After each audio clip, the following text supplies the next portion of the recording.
মেয়েটা যা করতেছে পুরো নোংরামি করতেছে, নির্লজ্জ বেহায়ের মতো সবসময় শব্দ বলি। বিজয়ী ঘোষণার পর 1 মাস পরে কেউ কি মামলা করে? কাজে না গেলে কি করবে? চুরি করবে না দেহ ব্যবসা করে চলবে? দলের মধ্যে পলিটিক্সে ভরে গেছে, শিল্পী সমিতির মতো অবস্থা। তামিমের এখনো দলে দেওয়ার অনেক কিছু ছিল, বেচারা যেভাবে বাদ পড়েছে, বেচারা থাকলে ভালো হতো।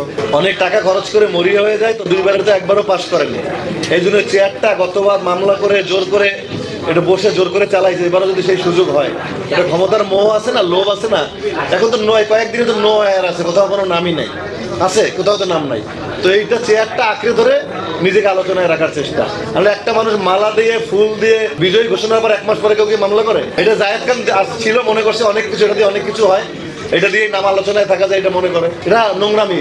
মেয়েটা যা করতেছে পুরো নোংরামি করতেছে, নির্লজ্জ বেহায়ের মতো সবসময় শব্দ বলি। এই একই কাজ করে প্রতিবার, পুরো জগৎটাকে, নির্বাচনটাকে প্রশ্নবিদ্ধ করে দিচ্ছে একটা মেয়ে নোংরামি করে। ওয়ালটন ফ্রিজ কিনে অনেকের মতো আপনিও হয়ে যেতে পারেন মিলেনিয়াল। সেরা পণ্যের সেরা অফার। ভালো মানুষের পটাইতে হয় না, ভালো মানুষের তো আল্লাহর রহমত থাকে, এমনিতেই পটে যায়।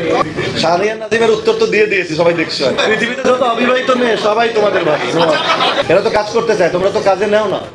কাজে না গেলে কি করবে? চুরি করবে না দেহ ব্যবসা করে চলবে? কি করবে? আমি যতই চিল্লাই, যদি ওখানে না খেলে আমার লাভ হবে কোনো? যে টিম দাঁড়িয়েছিল একসময় বাংলাদেশে, তো হতাশাজনক পারফরমেন্স সবার। দলের মধ্যে পলিটিক্সে ভরে গেছে, শিল্পী সমিতির মতো অবস্থা। তামিমের কুফা লাগছে কিনা বলবো না, তবে তামিমকে তো অবশ্যই দরকার ছিল। তামিমের মতো প্লেয়ার, অভিজ্ঞ প্লেয়ার দলে থাকলে ওপেনিংটা অনেক বেশি ভালো হতো। তামিমের এখনো দলে দেওয়ার অনেক কিছু ছিল, বেচারা যেভাবে বাদ পড়েছে, বেচারা থাকলে ভালো হতো। সাকিব ভাই নিঃসন্দেহে, সাকিব আল হাসান ভালো প্লেয়ার।